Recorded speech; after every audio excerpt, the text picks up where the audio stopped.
Bien sûr, Monsieur le Président. Donc, conformément à l'article 108.2 du règlement, qu'il soit fait rapport à la Chambre à la première occasion de ce qui suit.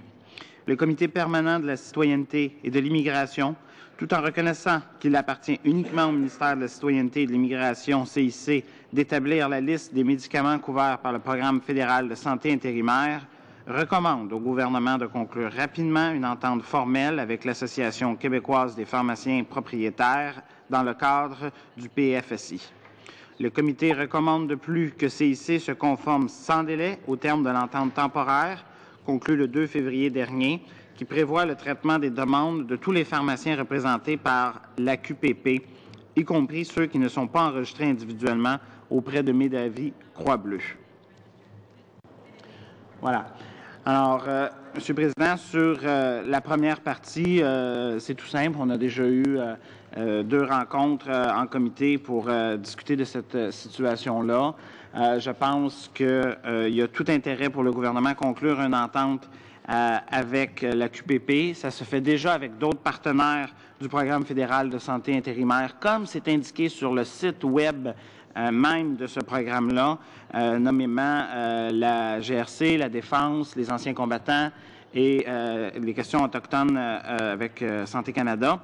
Et CIC est identifié comme un partenaire au même titre, donc il n'y a pas de raison qu'il n'y ait pas ce même genre d'entente-là qui non seulement va de soi, mais qui est bénéfique pour CIC, puisque ça lui fait un seul interlocuteur pour les 1800 pharmaciens au Québec. Il n'aura plus à enregistrer séparément 1800 personnes puisque les pharmaciens sont tenus par la loi de se conformer aux ententes qui peuvent être conclues, ce qui fait que même si les réfugiés sont concentrés dans la région de Montréal, avec une telle entente, s'ils sont de passage au Saguenay-Lac-Saint-Jean dans une pharmacie, bien, ils pourront recevoir le service là-bas aussi. Enfin, je crois qu'il faut respecter le fait qu'il existe un syndicat des propriétaires, des pharmaciens propriétaires au Québec. Je pense que M. Rajineski a bien souligné la dernière fois qu'il y avait par là l'attitude du gouvernement, une tentative, je pense que c'est M. Rajineski qui avait souligné qu'il y a une tentative un peu de briser le syndicat et d'essayer de négocier individuellement, ce qui est là, à mon sens, une approche purement idéologique. Le gouvernement a tout intérêt à procéder autrement. Finalement, pour ce qui est de la dernière partie, le gouvernement avait conclu une entente avec les pharmaciens le 2 février dernier, en fait immédiatement la journée avant qu'on tienne notre comité, ce qui avait mis fin aux moyens de pression des pharmaciens et plusieurs témoignages qui nous viennent de différents pharmaciens montrent que l'entente n'est pas respectée parce qu'on demande toujours aux pharmaciens de s'inscrire individuellement, ce qui ne correspond pas à l'entente qui a été convenue, qui nous avait été expliquée ici, et qui non seulement ne correspond pas à cette entente-là, mais c'est l'objet du litige même qui est présentement entre les deux parties, c'est à savoir l'enregistrement individuel, et on a l'impression qu'il y a une tentative de mettre les pharmaciens devant un fait accompli en les forçant à s'enregistrer individuellement, puis en disant à la fin, vous voyez, on n'a pas besoin de négocier ensemble.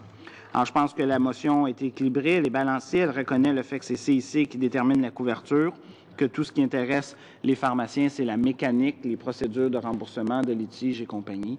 Alors, j'invite les membres du comité à l'appuyer. Mr. Dijkstra. Thank you, Chair. I want to speak to the resolution or the motion.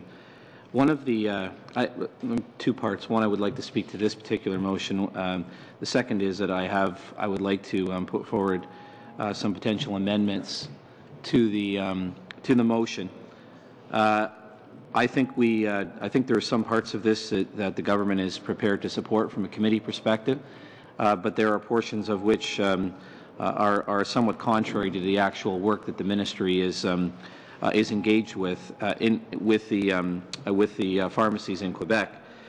Most importantly, Mr. Chair, I just want to quickly comment on this issue of union busting. I can't help but smile when I hear it because it's actually contrary to what the ministry, what the department is trying to do in terms of working with the pharmacies. The issue at hand here is that the pharmacies, to ensure that they are reimbursed in a timely manner and according to the parameters of the interim federal health program, are required to register. Excuse me. I must ask the committee. I understand the rule is that when the bells are ringing, and I guess there's going to be a vote in 30 minutes, I need unanimous consent to continue for hopefully a short period of time. Do I have unanimous consent? It is agreed. Mr. Dijkstra, you may continue. And I think, thank you, Mr. Chair. I think that that's really the poignant issue at hand, and that is that regardless of how the negotiations move forward, there is the requirement of the individual pharmacies to register with the ministry. It's been pretty clear based on the presentation and the questions asked when the representatives were here from the association that is not the process that they are in particular support of. I can understand that. They would like to be the face, if you will, that deals directly with the ministry, and then they can go back to the individual pharmacies to certainly point out the successes that they have gained in terms of negotiations, and I understand that's typical for any type of bargaining. But this is not typical bargaining. This is a funding relationship that the ministry needs to have directly with the pharmacies. The department is not interested in union busting. The department is not interested in trying to develop hundreds of individual relationships other than the ability when a claim is put in on behalf of a refugee that we work through the third party, who is Medivie Blue Cross. They'll resolve whatever concerns might arise between the individual pharmacies. They can do that, I guess, through the association if they so desire. But this is a very pragmatic and practical approach that is used across the country in all other provinces and territories. So I would, having said all of that, Mr. Chair, I do understand some of the concerns that have been pointed out by Mr. St-Cyr, and interestingly enough, on the weekend I was in Montreal and was actually speaking with a couple of pharmacists on Saturday evening who we talked about a great number of things, but this wasn't one that they brought up as anything that is of huge or apparent concern to them. In any event, I'd be willing, and I'll read slowly because I know the translator will want to be able to read this, but if this compromise is acceptable to the mover, then I think we would have certainly the government's support for the hope and the desire and the wish that these two parties continue to discuss, and that we are able to work through a fair and reasonable approach to this issue. So that pursuant to Standing Order 108-2 of the Standing Orders, that the following be reported to the House at the earliest opportunity. That while it recognizes the exclusive jurisdiction of the Department of Citizenship and Immigration to establish the list of drugs covered by the interim federal health program, the Standing Committee on Citizenship and Immigration recommends that the government and the Association Québécoise des pharmaciens propriétaires proceed as quickly as possible to resolve outstanding issues. And further, that the committee recommends, furthermore, that CIC and the AQPP continue in the interim to conform to the terms of the temporary agreement reached on February 2, 2011, which provides for the processing of claims from pharmacists in Quebec. If there is... Mr. Dijkstra, I think I get the general gist, but to be sure that the clerk has the appropriate wording, if you could give us the matter in writing, if you could give the clerk your proposed amendment in writing.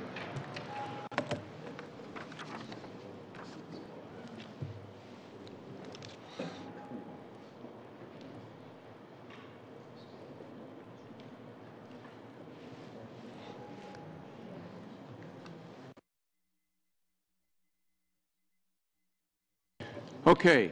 A debate on the amendment. Monsieur St-Cyr. Bon, je comprends à tout le moins qu'il y a une bonne volonté de faire avancer le dossier de la part du gouvernement. Malheureusement, cet amendement-là, à mon sens, n'est pas acceptable. Il vise à faire exactement l'inverse de ce que, à mon point de vue, je défends et je pense que les autres partis de l'opposition seront d'accord aussi. On n'a pas besoin d'avoir cette attitude ben pourquoi ce serait différent au Québec? C'est différent au Québec parce que c'est différent au Québec et c'est tout. Ça fonctionne bien avec la défense, ça fonctionne bien avec le GRC, ça fonctionne bien avec les Autochtones, ça fonctionne bien avec les anciens combattants. Je ne vois pas pourquoi ça ne fonctionnerait pas tout aussi bien avec CIC. Et moi, je vais recommander aux membres de voter contre cet amendement-là qui dilue complètement toute la portée de la motion. Mr. Oliphant and then Mr. Deister. Thank you, Mr. Chair. And this may be an opportunity for the Parliamentary Secretary to help me understand this a little bit better, because I heard good intent, and now I'm hearing a concern. So I am actually a little confused on this, and am sort of struggling a bit to understand it. It seems to me that the intent of the original motion was to put the onus on the government to reach an agreement, and it seems to me the shift in the actual amendment is to take the onus off the government to reach it and to put it on both parties to reach an agreement. And so I'm predisposed to say that in an agreement both parties should be involved, and that is to the benefit of the people of Canada who are footing the tax bill. It's also of benefit to the pharmacists to be involved in that negotiation so that the power doesn't shift. So I'm going to ask my bloc member to comment on that as well, because it seems that the pharmacists will want to be involved in that negotiation, and so it's more like mediation and consultation as opposed to, it could almost become like arbitration when we end up getting to tell the government to do this. And I'm happy to tell the government to do many things. I'm predisposed to telling them, but I'm more predisposed to conversation. As I said when we saw the witnesses here,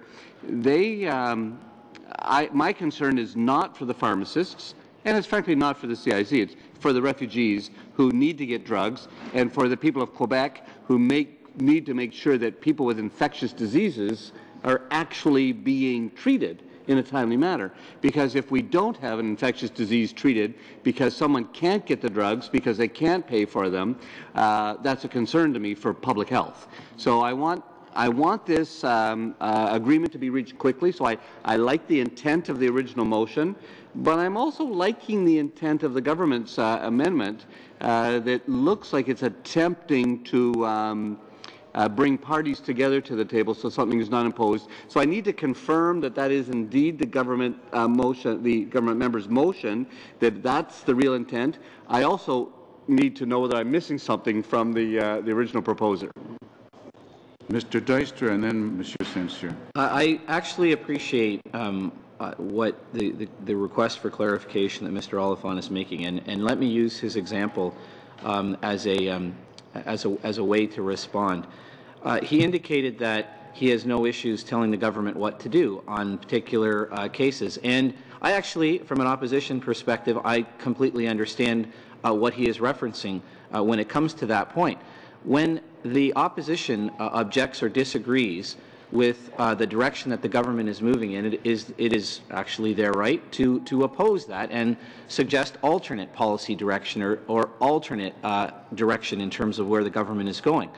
And I understand that on a macro level, that's exactly the type of relationship the government and the opposition are supposed to have. In fact, the opposition is often challenged to bring forward, if you've got a better idea, well, why don't you put it forward and see where we can go with it. The fact is, that's on a macro level. This is a micro level issue. And while I can appreciate that Mr. St-Cyr wants to see a resolution to this, this is a micro issue within the Department of Citizenship and Immigration that we are dealing with here at the table. I'll put that aside for one moment, only to say that if we are going to involve ourselves in a micro-level issue that is the responsibility of civil servants, of which are paid and accept responsibility for implementing this program in particular, but our recommendations and government legislation in general. I would say to my colleagues opposite in the Liberal Party that this, in fact, this amendment that I'm suggesting and recommending is one in which that we are not involving ourselves directly in the negotiations as elected officials or the board of directors, if you will, but we are simply making a very clear statement that both the ministry and the association, which represents the pharmacists, should be sitting down and continuing to work to come to the end goal of a resolution that gets to exactly what Mr. Oliphant has stated, and that is the delivery of service to Canadians, the delivery of service to refugees in the province of Quebec. I don't see anything wrong with an amendment that suggests that the parties need to get together to come to a solution. What I don't support and what the government doesn't support is a unilateral recommendation, which is within this motion of Mr. St-Cyr, unilaterally telling the government, ordering the government to come up or come to an agreement in the terms, when in fact that's impossible to do when both parties have to negotiate what that agreement is going to consist of. I'm asking Mr. St-Cyr to see his way clear to supporting the amendment. If not, I'm going to ask the opposition parties outside of the bloc to defeat his motion and support the amendment that I've put forward here on the table, because I believe it speaks to a resolution that we can all live with. Thank you. Okay, I'm told this vote is going to take place at 11:08. I'd like to, it's up to the committee, but I'd like to dispose of this matter today. So I'm just putting you on notice. This meeting will end at 11 o'clock. Monsieur St-Cyr. Très rapidement, à mon avis, la motion originale ne représente aucunement du micromanagement ou une intervention micro. Au contraire, on ne définit pas du tout ce qu'on attend de l'entente. Il ne s'agit que d'une proposition qui dit on veut que les deux parties s'assoient et arrivent à une entente. Mais comme comité, on veut donner une direction en termes de politique publique à l'effet que cette direction-là devrait s'inspirer des autres ententes qui sont conclues avec les 4 autres départements du gouvernement. Sur la question de M. Oliphant, sur les deux parties, la seule raison pour laquelle la motion est libellée « recommande au gouvernement », c'est parce que normalement, un comité, ça fait des recommandations au gouvernement. Ceci dit, si l'amendement devait être battu, je serais prêt à accepter un amendement qui dirait demande au gouvernement et à l'AQPP de conclure une entente formelle dans le cadre du programme fédéral de santé intérimaire. Mais à mon avis, l'amendement du gouvernement qui vise finalement à enlever cette possibilité d'une entente avec le programme, avec l'AQPP est inacceptable. Elle sera faite au détriment des réfugiés, puisqu'il y aura beaucoup de pharmaciens propriétaires au Québec qui ne s'enregistreront pas. Elles risquent de continuer à faire perpétuer ce conflit-là. Et donc, il y a des réfugiés qui devront commencer à magasiner, aller d'une pharmacie à l'autre, essayer de trouver laquelle qui est enregistrée individuellement, alors que s'il y avait une entente formelle de conclue, quelle qu'elle soit, les réfugiés pourront aller dans n'importe quelle autre pharmacie. Donc, je vous invite encore une fois à voter contre l'amendement. Ms. Chow, on the amendment. I don't support the amendment. I support the original motion because Quebec, unlike the rest of Canada, has an organization, AQPP. It has members. We should respect that. It has been formed. And there's no reason why we would not respect their established policies and their practices. And the motion that is not the amendment, the motion itself does not impose an agreement. It basically said rapidly reach a formal agreement, just encouraging them to reach an agreement. It doesn't say the agreement should be A, B, C, D, E, F. That's what I would oppose, definitely. It's not imposing. It's just saying to the government, do this. Do it quickly. That's all it's saying. In the meantime, make sure no one is left behind, which is the intention that everyone support anyway. So I don't see why we should, in the amendment in front of us, why we should support it, because it eliminates the mention of AQPP, the Organization of Quebec. Further debate on the amendment? Nope. All those in favour of the amendment? The amendment. All those opposed? The amendment fails. Further debate on the motion? All those in favour of the motion? All those opposed? The motion carries. This meeting